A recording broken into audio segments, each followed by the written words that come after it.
पिछले कुछ हफ्तों से हम लोग भजन 119 पे ध्यान कर रहे हैं और भजन 119 के बारे में लिखा गया, ये बाइबल में नहीं दे रहा है ये इसका ऑथर कौन है, लेकिन उसका लिखने का स्टाइल ही से ये समझ में आता है कि दाऊद ने शायद लिखा है। और ये भी जानकारी मिलता है कि दाऊद अपना बेटा सोलोमन को भजन 119 से सिखा के वो सबसे बड़ा ज्ञानी माना गया है। तो ये भजन लिखने में एक विशेषता है, इसको एक्रोस्टिक पोएम बोलते हैं।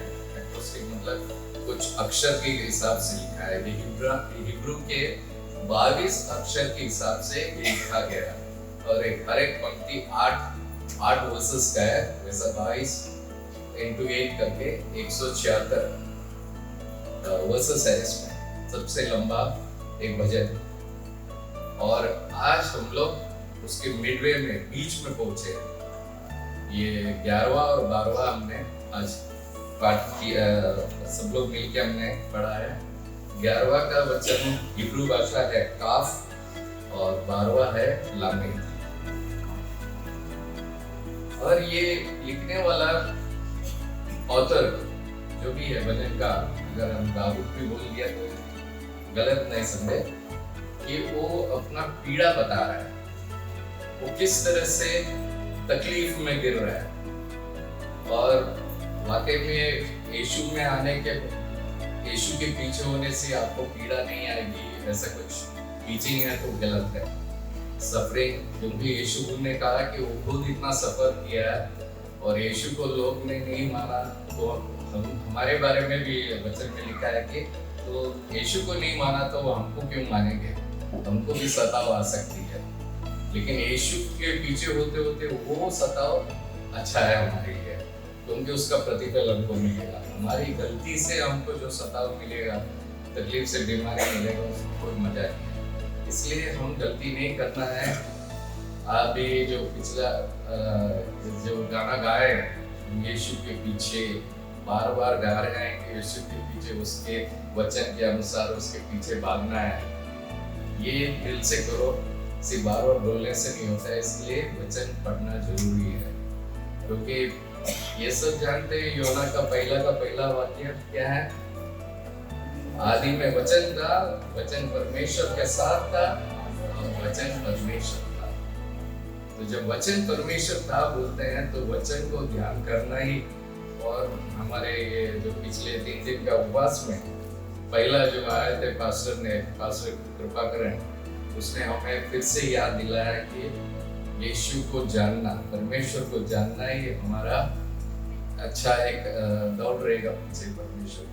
अगर हम सचमुच में परमेश्वर को जानेंगे तो हमारा जीवन शैली सब चेंज हो जाएगा, हम परमेश्वर के भक्त जैसा जिएंगे। तो उसको जानना है तो बाइबल को पढ़ना है, क्योंकि बाइबल में परमेश्वर का विचारधारा सब दिखाया गया, उसकी इच्छा क्या है, परमेश्वर की इच्छा क्या हमारे बारे में जानना है तो बाइबल ही पढ़ना है। पहला वाक्य पढ़ेंगे। मेरा प्राण तेरे उद्धार के लिए बेचैन है, परंतु मुझे तेरे वचन पर आशा रहती है। एक्चुअली इंग्लिश में थोड़ा अच्छा वाक्य दिया है, इसमें बेचैन है कोई जगह।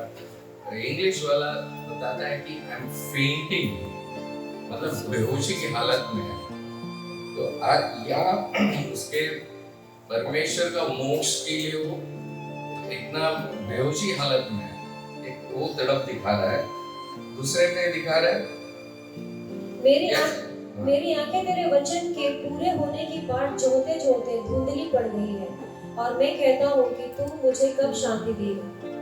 Praise the Lord. इसमें लिखता है कि पहले तो बेहोशी हालत में प्रभु का मोक्ष के लिए, और यहाँ तक हो रहा है कि उसका आंख भी धुंधली गई है। उसका आंख भी इट इज फेलिंग, उसका आंख भी अभी बराबर उसको दृष्टि नहीं हो रहा है, आज इतना तकलीफ हो रहा है, उसके पूरे शरीर में इतना पीड़ा सह के उसके आंख से भी उसकी दृष्टि बराबर नहीं हो रही है।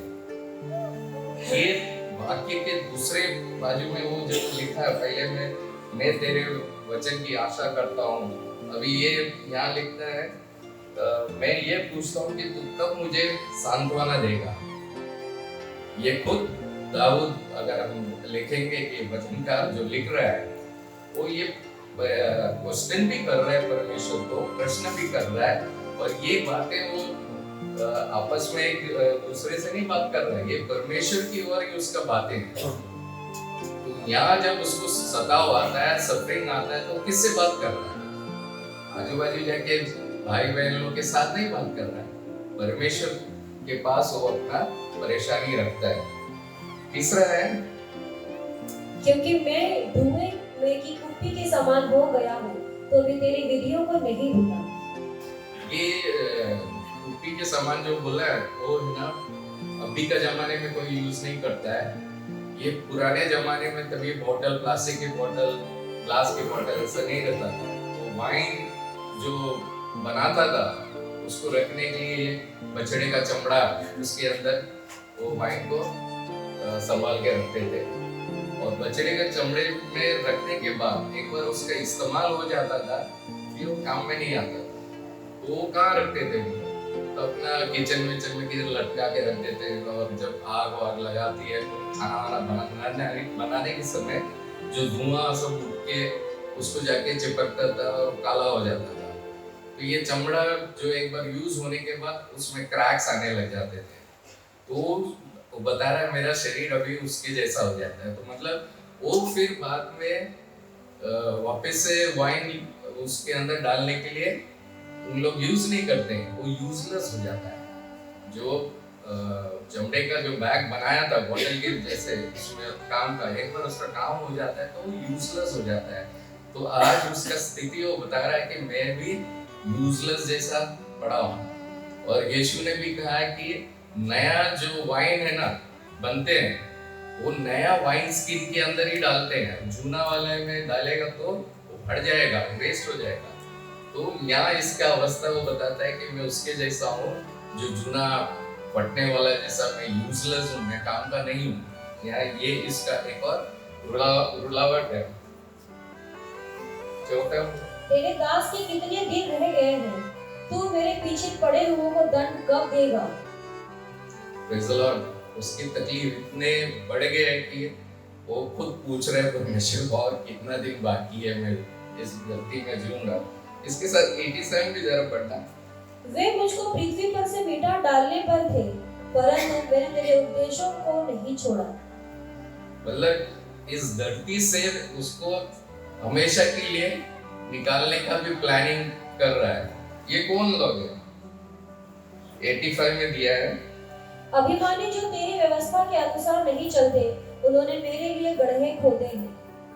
अभिमानी लोग, ये जरूरी नहीं है परमेश्वर के बच्चे लोग नहीं है, जो परमेश्वर के विरोधी है, वो एनिमीज ऑफ गॉड, वो लोग इसको इतना सताव दे रहा है, इतना तकलीफ दे रहा है कि वो मतलब उसका हालत इतना खराब हो गया वो परमेश्वर को पूछ रहे मैं और कितना दिन जीऊंगा, और इतना तकलीफ। ये तो लोग मेरे को ये धरती से बाहर करने का इनका प्लानिंग है।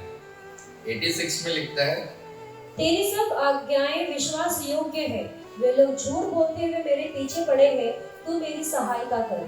मैं आपके जीवन में ऐसे चलने के टाइम लोग झूठा गवाही भी दे के आपके हालत खराब कर सकते हैं।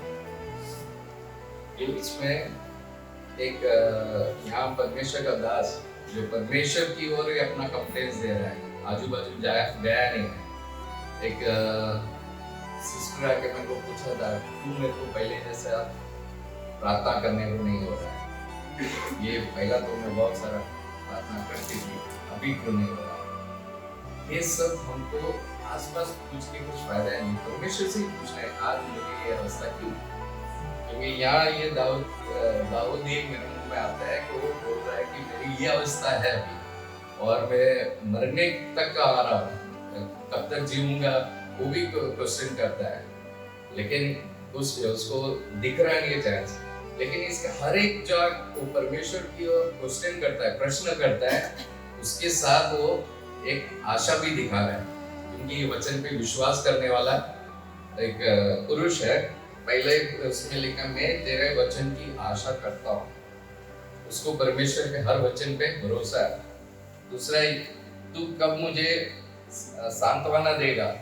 तो वो उसको मालूम है, मेरे को सांत्वना, मेरे को जो शांति मिलना है, जो भी छुटकारा मिलना है, वो परमेश्वर की ओर से ही आना है। और परमेश्वर को ये भी याद दिलाता है कि मैं तेरे सारे संविधा नहीं भूला है। वो जो भी स्टैट्यूट्स हम लोग को दिया गया है, क्रिश्चियन लाइफ बिताना है तो यीशु को अपना लिया और चला, ऐसा नहीं है। क्योंकि बपतिस्मा लेने के पहले शिष्य को ये भी सिखाया गया है कि मैंने जो कुछ तुमको सिखाया, वो तुम उनको सिखाना, उसके बाद ही बपतिस्मा देना। मतलब क्रिश्चियन लाइफ एक चलने के लिए हमें बहुत कुछ चीज सीखना है। परमेश्वर हमसे कैसा एक चाल चलन हमारा वो देखना चाहता है, उसकी सारी आज्ञाएं, उसके सारे उपदेश, प्रिसेप्ट्स, आज्ञाएं, कमांडमेंट्स, ये सब हमको पढ़ना है और उसके अनुसार हमें चलना है, तो ही हम खरा बन सकते हैं उसके सामने। तो ये डेयरिंग के साथ परमेश्वर के सामने हम क्वेश्चन कर सकते हैं।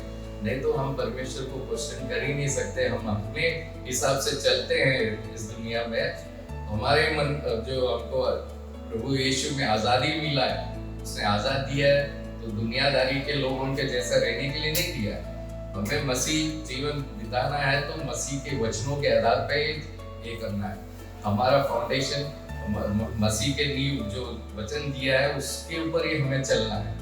हम हमारे हिसाब से चलेंगे तो जरूर खड्डे में गिरने वाले हैं और तकलीफ उठाना पड़ेगा। तो ये 88 में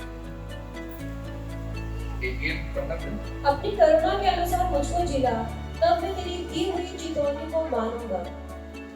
वो परमेश्वर को बोलता है कि तेरी करुणा के अनुसार मैं तो जिला फिर से, और मैं तेरे शिष्यों का पालन करूंगा। प्रभु का जो भी गवाही, जब तुम उसके उपदेश को, उसके संविधान, ये सब मानते हुए चलते हैं, उसके कमांडमेंट्स चलते हैं, तो आपको गवाही मिलता है।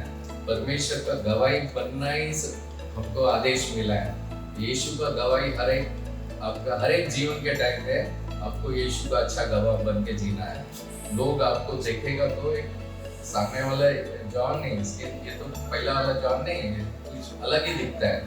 ऐसा ये बैंक में मैंने ये मतलब देखा है कि मेरा एक गवाही भी रहता था। लोग मुझे जॉन, मस्ती वाला सब कुछ था पहला, लेकिन जब यीशु को अपनाने के बाद और जब गुस्सा सब चला गया, लोग गुस्से थे, उनको गुस्सा क्यों नहीं आता है? मेरे को गुस्सा आता है, लेकिन उसको कंट्रोल करने वाला मेरे अंदर है। तो जो उसको मेरे को शांत करने वाला पवित्र आत्मा है, वचन है, इसलिए होता है। तो ये गवाही हमारे द्वारा लोग देखना है हमें कि जरूर इसमें कुछ बदलाव है। ये यहाँ हमें ढोंगी बनने की जरूरत नहीं है। वचन, इसलिए वचन पढ़ना है। वचन को जितना ध्यान करोगे तो आपको परमेश्वर का इच्छा समझेगा और उसके अनुसार हम आगे बढ़ेगा। अब ये जो क्वेश्चन हमने अभी पढ़ा है 81 to 88, इसको दिया है वर्ड काफ, और अगला है लामेद। लामेद में भी तकलीफ में है, लेकिन इसका अभी आशाएं बढ़ गया। यहाँ तो वो गिन रहा था, प्रभु मेरे कितने दिन बाकी बचे हैं, मेरा दुनिया से निकलने का वक्त भी आ रहा है, और कितने दिन रह सकता हूँ, ऐसा मोड में था। लेकिन ये यहाँ जो हम अगला इसमें आते हैं 8 स्टैंजा में जो लामेद है, यहाँ वो छुटकारा का ये एहसास करके यहाँ उसका थोड़ा स्टाइल चेंज हो जाता है। परमेश्वर का 89 पढ़। हे यहोवा, तेरा वचन आकाश में सदा तक स्थिर रहता है। 90 की वर्ड साथ में। यदि मैं तेरी व्यवस्था से सुखी न होता तो मैं दुख के समय नष्ट हो जाता। बेटा 90। तेरी सच्चाई पीढ़ी से पीढ़ी तक बनी रहती है, तूने पृथ्वी को स्थिर किया, इसलिए वह बनी है। Praise the Lord. ये यहाँ ये बोलता है, हे प्रभु सदा सर्वदा के लिए तेरा वचन आकाश में स्थिर है। हमारा परमेश्वर जब ये धरती बनाने के पहले उसने स्वर्ग आकाश बनाया और उसकी 4 चीज है ना हमेशा के लिए स्थिर है। एक तो आकाश हेवेंस वो स्थिर ही है, उसमें कोई चेंज नहीं आने वाला है। दूसरा उसने बनाया है उसका वचन, उसके वचन में भी वो मार्कुस का 13 का 31 और मत्ती का 24 का 35 में लिखा है वचन। पढ़ने की जरूरत नहीं, लेकिन सबको याद होना चाहिए वचन क्या है। Praise the Lord. आकाश और पृथ्वी टल जाएंगे, तो ये जो स्थिर चीज है आकाश और पृथ्वी भी टल जाएंगे, लेकिन तेरे वचन कभी नहीं टलेगा। तो ज्यादा प्रायोरिटी किसको उसने दिया है? परमेश्वर का वचन को ज्यादा प्रायोरिटी दिया है कि ये तो नहीं टलने वाला है। वो क्यों नहीं टलने वाला है? क्योंकि हम जानते हैं योना का 1 और 1 का 1 है, वचन ही परमेश्वर है। ये परमेश्वर कैसा टलेगा? वो तो आदि और अंत वही है, सब कुछ वही है। तो वचन मेन है, इसलिए हमें वचन को वाकई में एक नया इससे जोश से उस पे मनन करने का एक ये ले लो, एंकरेजमेंट ले लो कि वचन बिना हम लोग यहाँ मोस्टली हार जाएंगे, स्लिप हो जाएंगे। हमारे जो दोस्त है वो शायद ज्यादा हमारे विश्वासी भाई है बहन वो ज्यादा ये हम बोलते हैं सिस्टर सुशी प्रार्थना में बहुत ये है, ये भाई ज्यादा स्ट्रांग है, तो उसके भरोसे उसके पीछे चलने से अपना नैया पार नहीं होएगी। हमको भी वचन में स्ट्रांग बनना है। और जब अभी एक इंट्रोडक्शन दे दिया वचन ही परमेश्वर है, तो वो परमेश्वर को जानना और जो हमारे पास कृपाकरण ने दिखाया उसका स्टाइल ये देखा कि हमारे पास्टर बोले कि भैया हमको भी वो पावर देना कि आप जो डेयरिंग दिखाता है प्रभु यीशु में, वो पूरा भरोसा करके वो परमेश्वर उसके साथ है, उसका विश्वास के कारण उसका जो डेयरिंग उसने उस दिन दिखाया वाकई हम सबको स्पर्श किया। तो जितना हम परमेश्वर को जानने लगेंगे और उसके बारे में समझने लगेंगे, हमारा कॉन्फिडेंस लेवल सब कुछ बढ़ेगा। यहाँ तो आकाश, पृथ्वी, वचन ये तो कभी नहीं टलेगा। और एक स्थिर चीज है, परमेश्वर ने शुरू से जो आदम बनाया, आदम से जो पीढ़ी चल रही है, वो जनरेशन, इतना जनरेशन पीढ़ी, वो जो पीढ़ी अभी तक चल रहा था, कितना पीढ़ी हो गया, काफी पीढ़ी आ गया, लेकिन वचन वधेरी कुमाई के वही है, धरती भी वही है, आकाश भी वही है। तो ये पीढ़ी हमेशा रहेगी, ये भी टलने वाली नहीं, आज तक रहेगी। उसका अलग अलग पीढ़ी बदलते रहता है। जो जनरेशन मेरा परदादा के लिए जो था, आगे जाके हमारे पोते के पोते लोग को भी यही वचन काम करने वाला है। ये ना बदलने वाला वचन है, ना बदलने वाला परमेश्वर है। 92 जरा। यदि मैं तेरी व्यवस्था से सुखी न होता तो मैं दुख के समय नष्ट हो जाता। मैं एक और चीज बोलते हैं, I delight in your laws। तो तेरी व्यवस्था मेरा हर्ष न होती, अगर वो परमेश्वर के वचन पे आनंदित न होके हम ध्यान नहीं करता था, तो ये सारी तकलीफ में जो विपत्ति उसके ऊपर आता था, उसमें मर ही जाता था। जस्ट बिकॉज उसने परमेश्वर के वचन काफी पढ़ा, उसको ध्यान किया, इसलिए वो परमेश्वर को क्वेश्चन करके उसमें से छुटकारा, कब मेरा छुटकारा होगा, कब मेरे को सांत्वना मिलेगा, वो पूछ सकता था, क्योंकि वचन के आधार पे पूछ रहा है। लेकिन अगर हमारा ध्यान वचन पे नहीं है, तो बोलते कब मेरा टिकट निकल जाता था। 93। मैं तेरे उपदेशों को कभी न भूलूंगा, क्योंकि उन्हीं के द्वारा तूने मुझे जिलाया है। यहाँ फिर से वो बताता है, जितना हमको आदेश मिला है, परमेश्वर से उपदेश मिला है, उसको मैं कभी नहीं भूलूंगा। उसी के द्वारा उसको वो फिर से तकलीफ में, जो भी तकलीफ में था, वो तकलीफ से बाहर निकल पाया। 94 मैं तेरा ही हूँ तो मेरा उद्धार कर, क्योंकि मैं तेरे उपदेशों की सुधि रखता हूँ। प्रभु मैं तेरा हूँ, मेरी रक्षा कर, क्योंकि मैंने तेरे आदेशों को की खोज की है। परमेश्वर के उपदेश की खोज में हमेशा रहता था, इसलिए वो एक कॉन्फिडेंस से वो परमेश्वर को बोल रहा है कि मेरा हमेशा तो रक्षा करेगा, उसको विश्वास भी है। 95 96 दुष्ट मेरा नाश करने के लिए मेरी घात में लगे हैं, परंतु मैं तेरी चितौनियों पर ध्यान करता हूँ। जितनी बातें पूरी जान पड़ती है उन सबको तो मैंने अधूरा पाया है, परंतु तेरी आज्ञा का विस्तार बड़ा है। Praise the Lord. ये बताता है कि हमारी बुद्धि से भी हम बहुत कुछ चीज सीखते हैं, ध्यान देते हैं। एक एक चीज हमारे भी कई ये बैंक का सर्विस में हम अच्छे ऊंचे पद वाले लोगों को जानते हैं, बड़े बड़े लोगों को जानते हैं, लेकिन ये बड़े बड़े लोगों को जानने के बाद उसका कॉन्फिडेंस लेना नहीं कि वो मेरे काम में आ सकता है, वहाँ हम लोग फिर उसमें गिरने का चांसेस है। और यहाँ ये बताता है कि मैंने दुनिया को देखा और वो सबको एक लिमिट है। कितना भी आपका पहचान हो उसके पास में आपको वो समय में तकलीफ के समय आप उसके पास गया, वो एक रीजन बता के उसमें से आपको निकाल देगा, मतलब नहीं जमेगा ऐसा। तब आपका क्या होगा, अरे इससे इतना जानकारी था, पहचान था, लेकिन आपका काम नहीं हो रहा है। तो ये भी बता रहा है कि बहुत सारे लोग हैं जो मैंने दुनिया के लोगों को देखा, वो सबको एक लिमिट है, वो एक लिमिट तक ही काम कर सकता है, लेकिन एक हमारा यहोवा परमेश्वर ही है जो असीमित है, लिमिटलेस है, हर बातों के लिए वो लिमिटलेस है। उससे हमें कभी भी सहायता मिल सकता है, वो लेकिन उसके समय में मिलता है। उसके लिए हमें बाट जोड़ना है विश्वास के साथ, क्योंकि बहुत सारा चीज है परमेश्वर नहीं कर सकता है, ये पता है आपको।